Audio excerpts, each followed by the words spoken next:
Good morning, everyone. Welcome into another episode of the Troy Farkas Show. It's actually good afternoon at the time I'm recording this and that this will be distributed. It is Monday, November 1st, joining you from beautiful Portsmouth, New Hampshire. It is a lovely day, and I hope you all are having a lovely start to your week, that you had a great weekend, that you've been doing amazingly since we last spoke about a week and a half ago. I certainly have been. Let's do a quick recap of what I've been up to. I went to Cape Cod. That was where I went so this is 2 weekends ago we're talking about. That is where I vacationed every summer for a decade straight with my family. Looking back on it, I always tell my family how mad I am at them for never taking us anywhere else. My family loves routine and tradition and kind of doing the same things over and over again. They find some solace in that. I disagree with that. I like doing new things. I don't really like becoming a regular anywhere. I like doing new things, new places. There's so many other places around the country, around the world, that I would have rather gone after going to Cape Cod 4 years in a row or something. But I digress. It's a good place. It's obviously a very cool place, a great vacation spot. Even in the fall, it's beautiful. I mean, it's obviously a little chillier by the ocean and whatnot, but it was a good time. Had a good time just relaxing, scheduling some relaxation time, which, as I've told you before, is difficult for me to do. So it was good to do that, hang with the family. And then on Monday, that following Monday, I went to a concert in Boston at the House of Blues, which is a venue that I've always wanted to go to. I pass by it all the time whenever I'm in Boston, but I've always wanted to go there. I've never been to a House of Blues. There's a couple around the country. So that was kind of a bucket list item for me. I went there to see, I don't know if any of you have ever done this. Let me know in the comments on YouTube or DM me or text me or whatever. Have you ever gone to a concert to see the opening act as opposed to the headliner? The headliner of the concert was Madison Beer, a pop star. I don't know much about her. She kind of strikes a Britney Spears vibe when I've listened to her. But I was going there to see Maggie Lindemann. If you don't know who Maggie is, she was kind of like Halsey, discovered on the internet. She was putting out music on Tumblr and putting out music on all these weird streaming sites that have come of age in the last decade. And Maggie got discovered there. And so she gets signed to a label and they try to make her into a pop star. So they have her do all these poppy teen love songs. Pretty Girl is the main one. That's her big one. That's still her biggest hit to this day. But then she just kind of realized, you know what, this isn't me. This isn't who I want to be. And so she completely changed her look, completely changed her vibe. So she went from pop teen love at age 15, 16, and then she transitioned over into kind of this emotional, hardcore rocker chick, which I absolutely love. I discovered her because and this is the great thing about podcasting, she was on Call Her Daddy a while back. And so her interview, once I had listened to it, I was like, Maggie Lindemann, let me put that name away. I've actually heard Pretty Girl before. Let me file this name away. And then so I just had her on my Spotify playlist. Shout out Spotify. Had her on my playlist and then just did a deep dive into this new EP that she's put out in the last year called Paranoia. And it's just banger after banger after banger, short, sweet, catchy, emotional.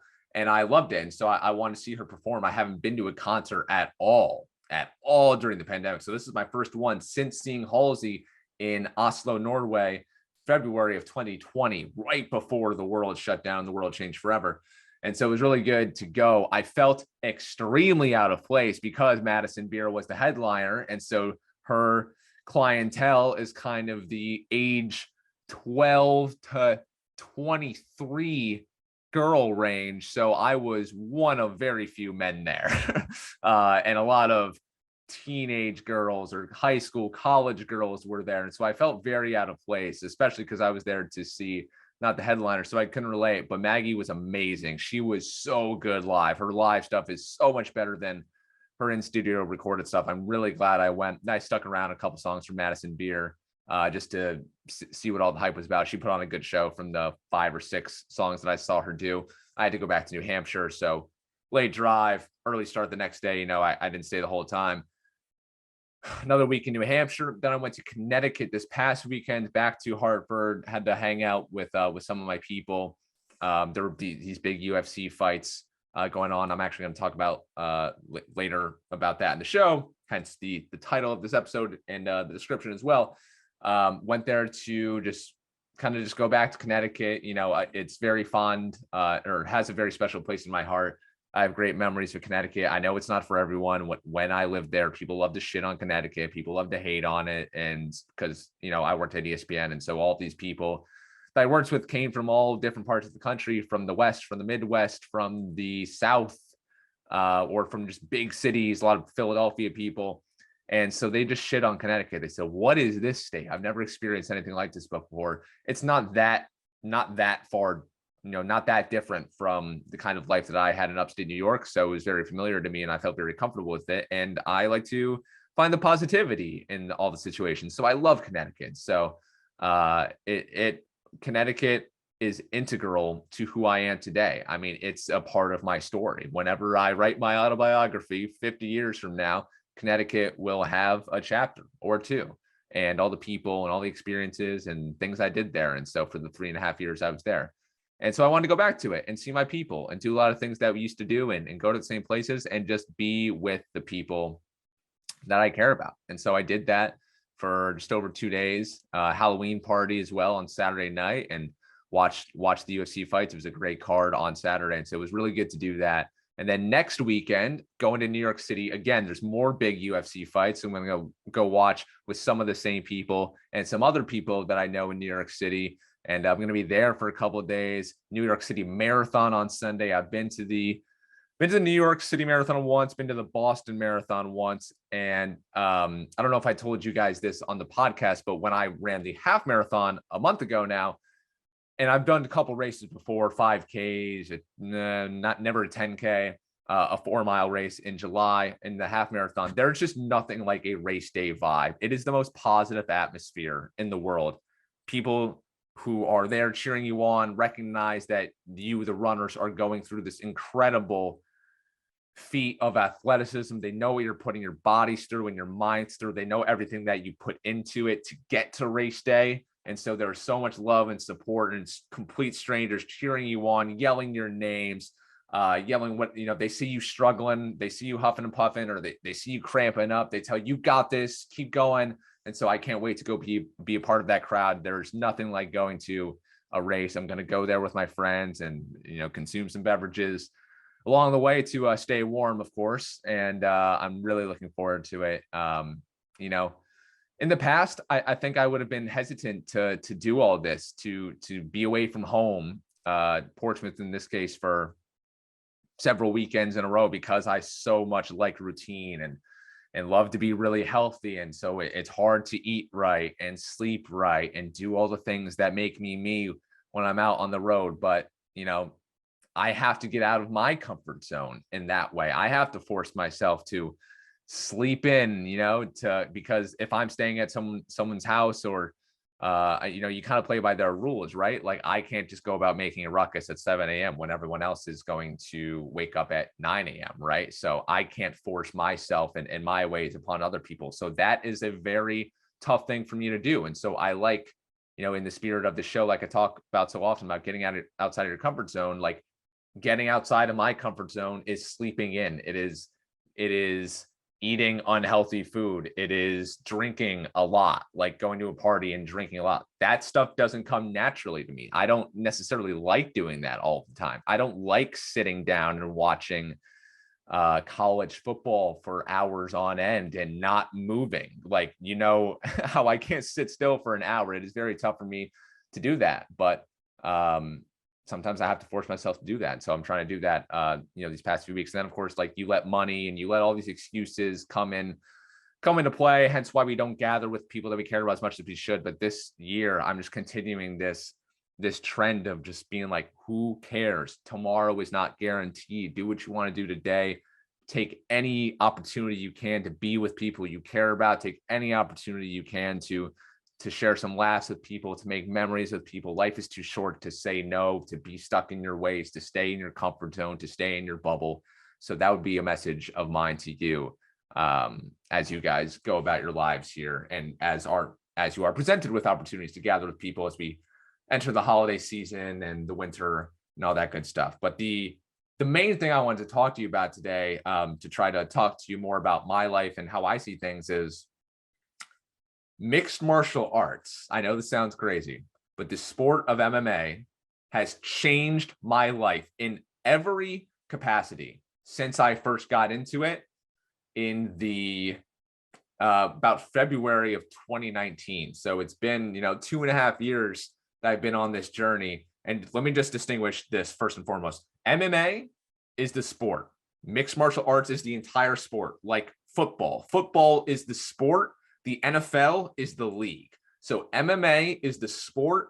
The UFC is the league. Now, it's not called a league in fighting. It's called a promotion. There's several promotions. There's UFC, there's Bellator, there's PFL, there's one. Just like in football, there's the NFL, there's the CFL, there's the indoor football league or whatever. There's all sorts of leagues. The NFL is the big dog. The UFC is the big dog when it comes to MMA. So let's just distinguish that, because people interchange the terms all of the time, and it's just different things. And I used to make that mistake as well. It wasn't until 2.5 years ago that I knew that there was a difference.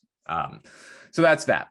And so there's two main lessons here that I want to put out there right now before I talk about how this sport has changed my life. One, keep an open mind. Keep an open mind about anything. And I've talked about this before when it comes to like NFTs, right? It sounds scary. It sounds weird, untraditional, scary. Like you wouldn't like it. What's the point? Why are people into this? Why should I care?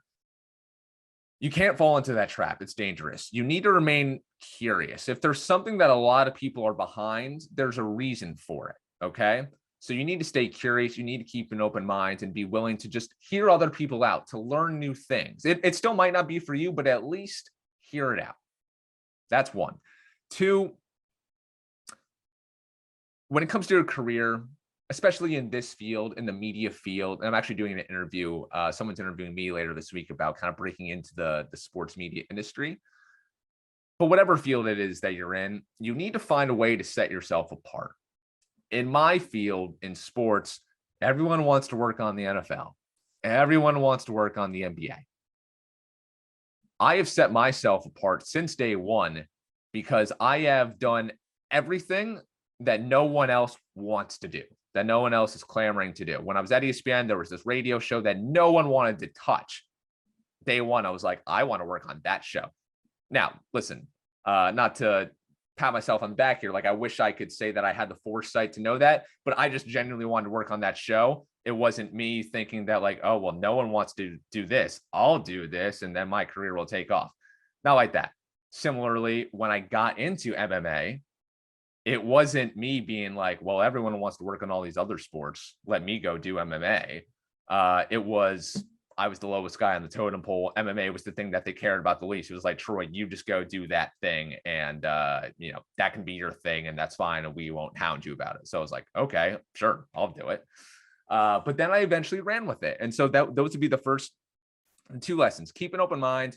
And in all industries, especially mine, you need to set yourself apart in some way, because there's a lot of competition for the NBA stuff, the NFL stuff. That's the most highly sought after stuff. But there's not that many people clamoring to do the MMA stuff. And so that leads me to how this has changed my life, because this has become my business, right? This podcast production business that I've started is all based on, and me getting to the ringer is all based on me earlier this year leaving ESPN and saying, I want to be the guy. If you're a UFC fighter, if you're or a personality in the sport, or someone who talks about the sport, I want to be your guy. I want to be the one that you go to, that if you have a podcast already, or if you want to start a podcast, you come to me. I'll take care of you. I'll use my skills, my knowledge, and I'll actually understand the sport and what you're talking about. I've talked to companies over the past few months who are like, hey, we're doing this UFC show, but the people who are working behind the scenes on it have no idea about it. They don't know the terminology. They don't know the names. They don't know how the sport works. They don't know the ins and outs. You do. We want you. So that has been an incredible advantage for me. It's because like I am one of few people in the podcast business who actually knows and understands and enjoys the UFC. And so that has given me incredible opportunities. It's allowed me to make these connections and do all of these things that I never, ever would have thought that I would be doing 3 years ago. If I was at Albany still 5 years ago, and you would have told me when I was lugging my camera around, watching, UAlbany women's field hockey, or I'm in the locker room for UAlbany versus Syracuse lacrosse at the Carrier Dome. If you would have told me, hey, Troy, you're going to be the guy for UFC podcast production, I would have been like, what the hell are you talking about? I don't even know what the UFC is. What does that stand for? Is Conor McGregor a boxer? Like, what is he? Is Daniel Cormier like, what is he? He's a UFC fighter. Oh, he has championships. I wouldn't have known any of that. So it's crazy how life works. That is a common theme that I think about in my mind. Like, if you would have told me X amount of years ago that I would be doing this Y years from now, what would I have said? And so my life is an absolute joke when I think about it from that angle.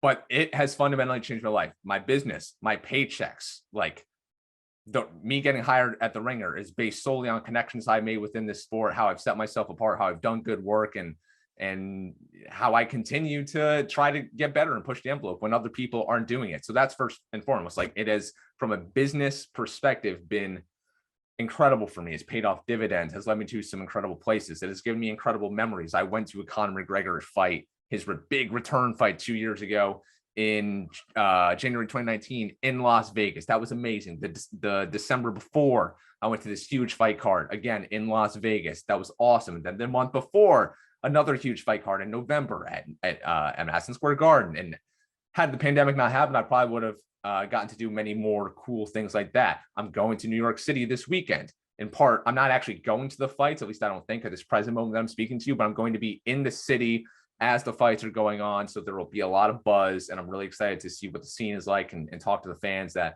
are coming from around the world to see this, again, massive event that is going down in New York City. So it's given me some incredible memories. It has also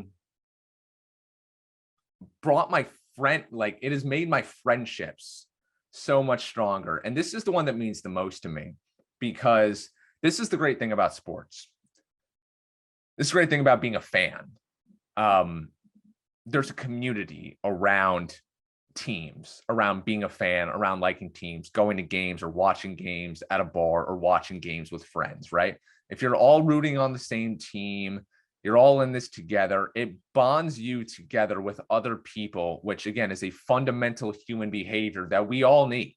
We all need to feel like we are a part of something larger than ourselves. That's why it's so powerful when you're a St. Louis Cardinals fan and you're in St. Louis and you're with your St. Louis buddies that you've grown up with, and you watch the St. Louis Cardinals win a World Series. There's nothing more powerful than sharing that moment with people you care about. That is the dream, right? And that's why sports are so amazing. And that's why I work in sports. And that's why why at the end of the day, I often come back to, like, sports don't mean anything. Why do we care about this? That's why people care. That's why sports matter. And that's why I'm so thankful to work in this industry, is because I help to facilitate that amazing fan experience, that community. And some of the shows that I work on in particular are top notch in terms of facilitating community. The work I'm doing at the Ringer right now is really, it means so much to me, because we're having the same people listen and join in on our Spotify green room sessions. And we're talking to them, building relationships digitally through this new technology around sports. It's awesome. My sports fandom is weird, because I was a Dallas Cowboys fan growing up. I was a Duke basketball fan growing up. But the thing with those was that, like, I lived in North Carolina, but for a year. I never lived in Texas. I had a couple friends who were Duke fans, a couple friends who were Cowboys fans. But I eventually, at some point, was just like, why do I like these teams? There's nothing great about liking these teams, because I'm not sharing it with anyone. I've got a couple friends I can text and whatnot, but, like, it just feels different. You know, it doesn't, my sports fandom isn't as strong as others. And so it just kind of got to be, for me, like, what's the point? So I kind of lost my love for sports along the way. But then I found UFC, and I love watching it. It took a while for me to like watching it because of the blood and the gore, and it's, you know, it can be tough to watch. But once I was being forced to watch it. So once you get past that, you appreciate the athleticism. I mean, all of these men and women are chiseled, like, they are chiseled to the core, and they look like incredible athletes. They're doing these incredible feats of athleticism. And on top of that, the great thing about MMA that is lacking in other sports is the equality between the men and women. I mean, the female fighters are extremely talented, are extremely good, and the fans care about some of them just as much as the men. I mean, you cannot say that about the WNBA and the NBA. You cannot say that about softball versus baseball. The UFC, the fighters are more equal. Still not in terms of payment, but in terms of fans and their importance on the cards and people wanting to see the fights. People want to see the top women fight just as much as they want to see the top guys fight. In some cases, more times they want to see the women fight, which is just amazing to me, which I love. And that's another reason why I'm drawn to and why it has so much global appeal. And it's because of how many different types of people that it can appeal to. But I love watching the sport. And some people are embarrassed when they're UFC fans. I feel like because it's cage fighting, it's human cockfighting, that's kind of been its reputation for so long. But it's really fun when you find out that someone else is a UFC fan, because UFC fans don't have that many people to talk to about it. And so you can just go down these amazing rabbit holes and make these great connections with people based on their UFC fandom. When I was in Colorado and MMA is big out there, I met so many people just through talking about fights. Or a guy is wearing a UFC shirt at a coffee shop who served me coffee. I was like, oh, you like the UFC? And then we get into a 20-minute conversation, and he was interested to learn about me, and I was interested to learn about him. He actually trained me in the UFC. He was at the card in Jacksonville the weekend before. So cool, right? So there's these amazing communities. And lastly, on that note, it has enhanced my friendships amazingly. Part of the reason why I went to Connecticut last weekend, why I'm going to New York City this weekend, is to watch these fights with these people that I care about, because these people that I care about, and you guys know who you are if you're listening, we would watch these fights at the beginning of the pandemic together. Because I work on sport, because I was a fan, those guys and girls because they were betting on it and they had no other sports to watch, because all other live sports were shut down. The UFC was one of the very first leagues to come back when no other leagues wanted to put on live events and with crowds and such. But the UFC figured it out, which I'm forever grateful to them for doing so, for giving us all something to cheer on and to watch, live, because we were all starved of that. We realized how important live events are. And so we watched a lot of events together. I mean, it became the monthly thing. Oh, when's the next UFC pay-per-view? Because there's one big UFC fight every month, generally. Right now, there happens to be, back-to-back weeks with huge UFC events. But it became the big thing. Oh, when's the next event? We're throwing parties around it. We're making a bunch of food and having a bunch of drinks, and we're having a bunch of people over to watch fights together, and became this whole thing.